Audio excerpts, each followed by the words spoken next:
Vous allez maintenant apprendre à lever des indéterminations du type infini moins l'infini. Si l'étude de la limite d'une fonction f en plus l'infini ou en moins l'infini conduit à une forme infini moins l'infini, on peut essayer de lever l'indétermination en factorisant f par son terme dominant, qui, comme vous le savez, est celui qui tend le plus rapidement vers l'infini. Nous allons tout de suite utiliser cette méthode pour lever des indéterminations du type infini moins infini dans le cadre de quelques exercices. On nous demande d'étudier la limite en plus l'infini de la fonction f de x égale 2x3 moins x2 plus 1 définie sur R. F s'écrit sous la forme de la somme de deux fonctions, la fonction 2x3 et la fonction moins x2 plus 1. Et on connaît les limites de ces fonctions en plus l'infini. Limite de 2x3 quand x tend vers plus l'infini est égal à plus l'infini. x3 est une fonction de référence, vous savez qu'elle tend vers plus l'infini quand x tend vers plus l'infini, et 2x3 aussi. Limite de moins x2 plus 1 quand x tend vers plus l'infini, c'est moins l'infini, parce que moins x2 tend vers moins l'infini, et moins l'infini plus 1, ça fait moins l'infini. L'étude de la limite de f en plus l'infini conduit donc, on a plus l'infini, moins l'infini, à une forme indéterminée, donc de la forme infini moins l'infini. Et nous allons lever cette indétermination. On sait que pour lever cette indétermination de type l'infini moins l'infini dans le cas d'un polynôme, c'est le cas ici, on doit factoriser f par son terme dominant, c'est-à-dire par son terme de degré le plus élevé, c'est-à-dire x3. Faisons-le. Donc on va dire pour x différent de 0, parce qu'on va diviser par x3, donc il faut que x soit différent de 0. Pour x différent de 0, f de x égale, donc on met x3 en facteur de 2 moins, on va écrire, on va pas simplifier, on va simplifier tout de suite, mais pas là. Donc on a mis x3 en facteur, f de x égale x3 fois 2 moins x2 sur x3 plus 1 sur x3 pour x différent de 0. Ce qui s'écrit x3, 2 moins 1 sur x plus 1 sur x3. On a donc écrit f sous la forme du produit de deux fonctions dont on connaît les limites en plus l'infini. En effet, limite de x3 quand x tend vers plus l'infini est égal à plus l'infini, et limite de 2 moins 1 sur x plus 1 sur x3 quand x tend vers plus l'infini est égal à 2. Pourquoi ? Parce que bon, on a 2 ici, limite de 2 c'est 2, limite de moins 1 sur x c'est 0, et limite de 1 sur x3 quand x tend vers plus l'infini c'est 0. Donc on peut dire ici, par limite d'une somme.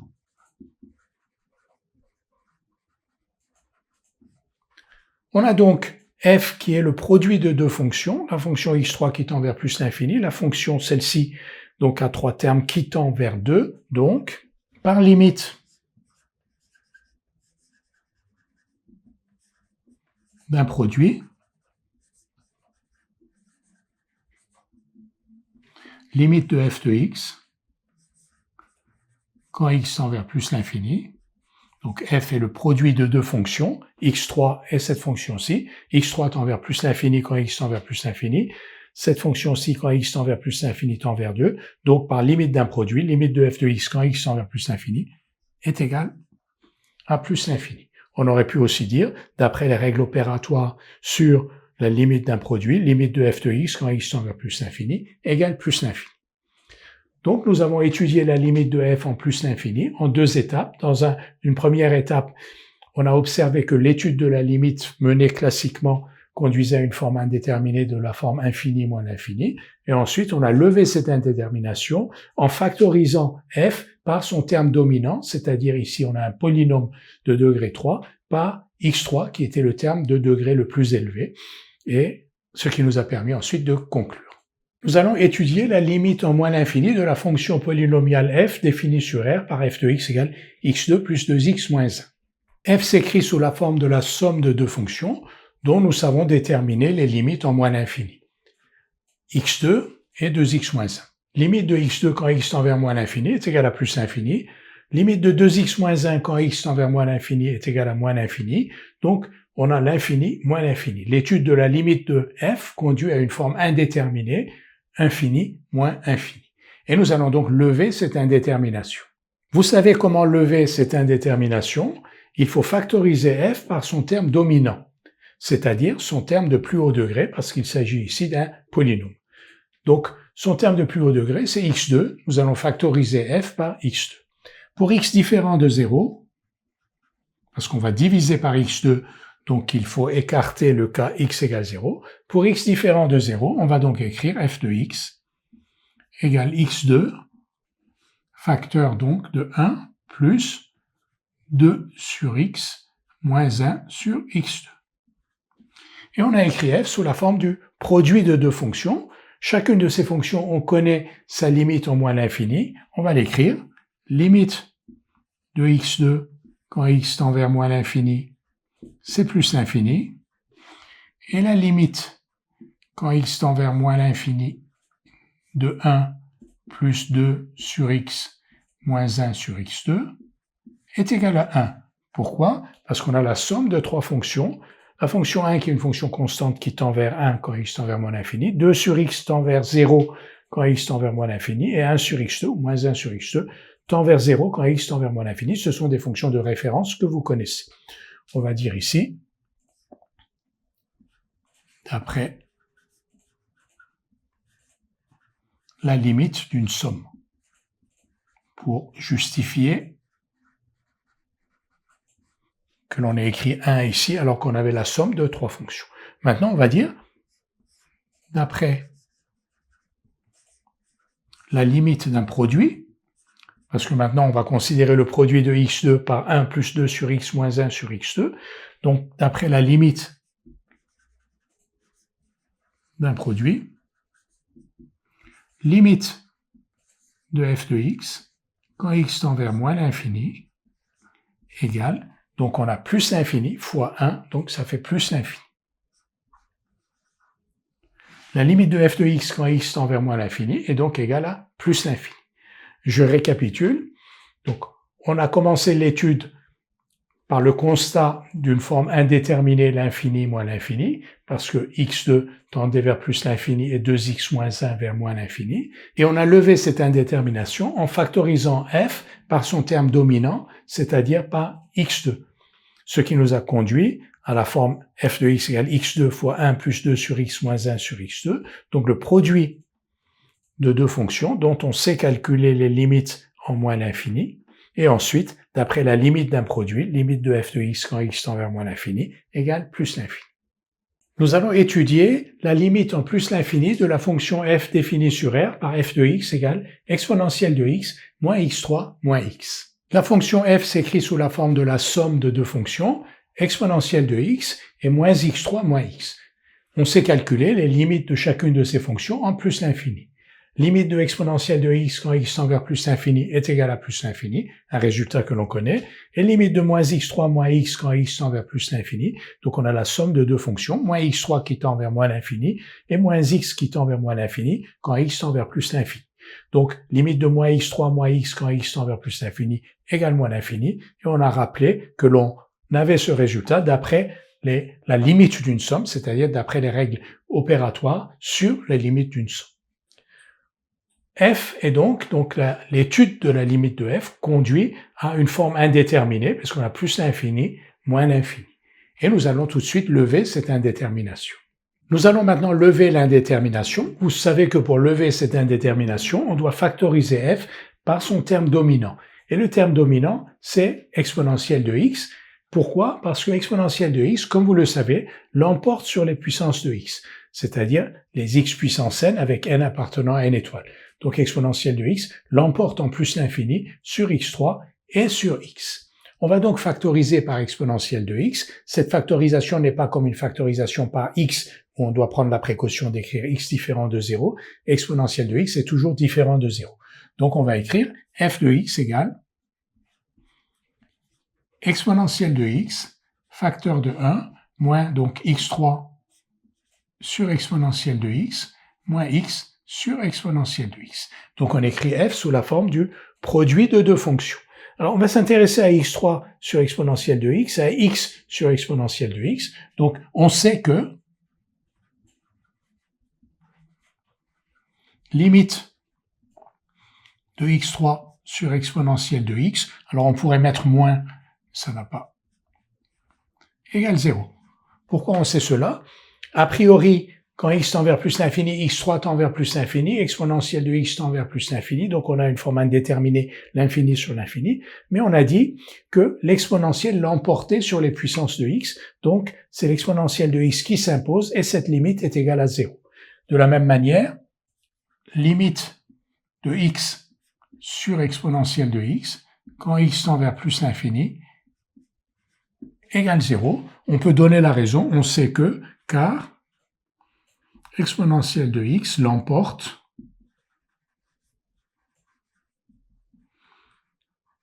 sur les puissances de x, on peut dire en plus l'infini. F s'écrit donc sous la forme du produit de deux fonctions dont on connaît les limites. On va les écrire ici. Limite de e puissance x quand x tend vers plus l'infini égale plus l'infini. Et limite quand x tend vers plus l'infini de 1 moins x3 sur exponentielle de x moins x sur exponentielle de x. On vient de voir donc que x3 sur exponentielle de x tendait vers 0, x sur exponentielle de x tend vers 0 aussi quand x tend vers plus l'infini. Donc cette limite est égale à 1. D'après la limite d'une somme, parce qu'on est en train de calculer la limite d'une somme. Donc, d'après les règles opératoires relatives aux limites d'une somme. Et maintenant, d'après la limite d'un produit, nous avons la limite de f de x qui est égale, quand x tend vers plus l'infini, à, donc exponentielle de x tend vers plus l'infini, l'autre terme, l'autre facteur 1 moins x3 sur exponentielle de x moins x sur exponentielle de x tend vers 1, le produit tend vers plus l'infini. Nous avons donc étudié la limite de la fonction f de x égale exponentielle de x moins x3 moins x en plus l'infini. Donc dans une première étape, nous avons conclu à une forme indéterminée, c'est-à-dire l'étude a conduit à une forme indéterminée de la forme l'infini moins l'infini, et nous avons levé l'indétermination en factorisant f par son terme dominant. Nous allons étudier la limite en plus l'infini de la fonction f définie sur R par exponentielle de 2x moins exponentielle de x moins x2 plus 1.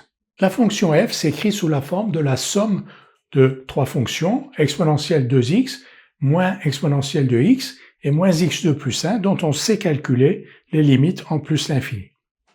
Limite de exponentielle de 2x quand x tend vers plus l'infini égale plus l'infini. Limite de moins exponentielle de x quand x tend vers plus l'infini est égale à moins l'infini. C'est le résultat que l'on connaît. Limite de moins x2 plus 1 quand x tend vers plus l'infini, moins l'infini. L'étude de la limite de f en plus l'infini conduit donc à une forme indéterminée, l'infini moins l'infini, dans la mesure où moins e de x moins x2 plus 1, donc cette fonction qui est la somme de ces deux-là tend vers moins l'infini, et que exponentielle de 2x tend vers plus l'infini. Nous allons maintenant lever l'indétermination. Pour lever l'indétermination, comme vous le savez, nous allons factoriser f par son terme dominant. Quel est son terme dominant? C'est exponentielle de 2x. Pourquoi? Parce que exponentielle de 2x, c'est exponentielle de x au carré. Donc, exponentielle de x au carré est dominant par rapport à exponentielle de x, exactement comme x2 l'est par rapport à x. Et ensuite, exponentielle de x au carré l'emporte sur x2 en plus l'infini, ça c'est un résultat que l'on connaît. Donc on va factoriser par exponentielle de 2x, il n'y a pas de précaution particulière à prendre, parce que exponentielle de 2x est différent de 0.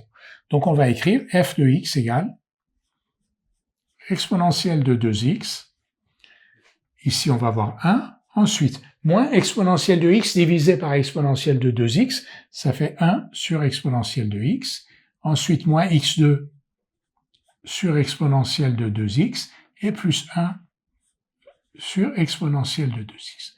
On va très vite savoir si on a effectivement divisé par le facteur dominant, parce que si on a divisé par le facteur dominant, la limite de tous ces termes, quand x tend vers plus l'infini, doit être égale à 0. On va tout de suite le voir. Limite de 1 sur e puissance x quand x tend vers plus l'infini. Donc on va considérer ces trois termes. Limite de 1 sur exponentielle de x quand x tend vers plus l'infini est égal à 0.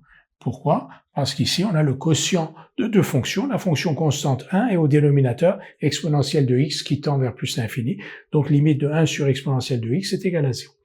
De la même manière, on va avoir limite de moins x2 sur exponentielle 2x quand x tend vers plus l'infini égale 0. Pour quelle raison? Parce que exponentielle de x au carré l'emporte sur les puissances de x en plus l'infini, c'est ce que l'on a indiqué ici.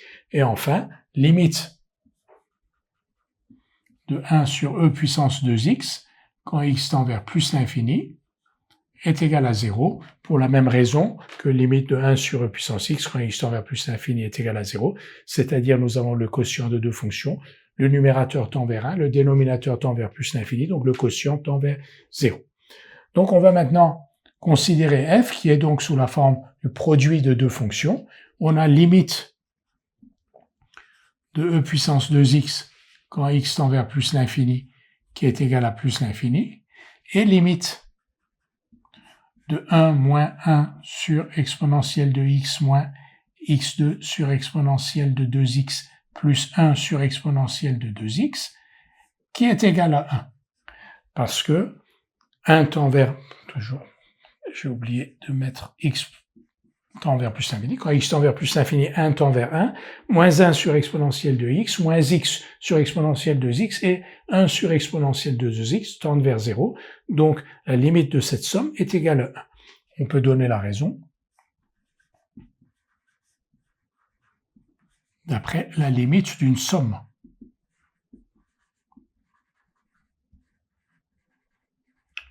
C'est-à-dire d'après les règles opératoires sur la limite d'une somme. Et maintenant, d'après la limite d'un produit,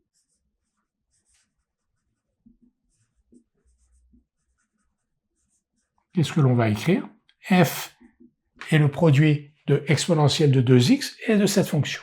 Exponentielle de 2x tend vers plus l'infini quand x tend vers plus l'infini, et cette fonction-ci tend vers 1 quand x tend vers plus l'infini. Donc, d'après la limite d'un produit, limite de f de x quand x tend vers plus l'infini égale plus l'infini. Donc, récapitulons. On a étudié la limite de f en plus l'infini. Dans une première étape, on a constaté qu'on avait une forme indéterminée et on a levé l'indétermination en factorisant f par son terme dominant qui était donc exponentielle de 2x. Et nous avons levé l'indétermination.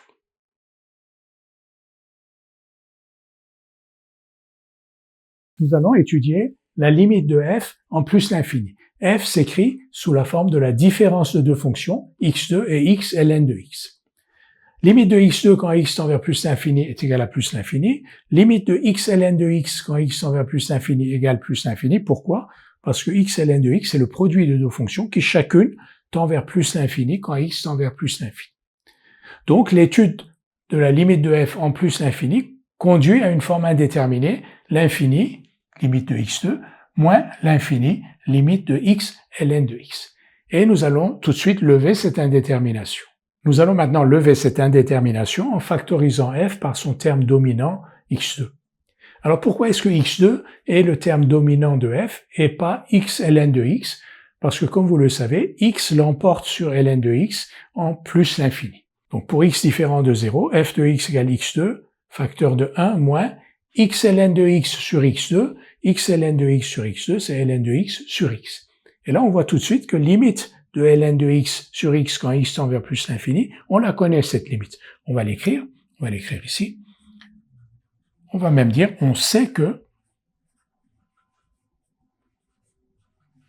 limite de ln de x sur x quand x tend vers plus l'infini égale 0, car les puissances de x l'emportent sur ln de x en plus l'infini.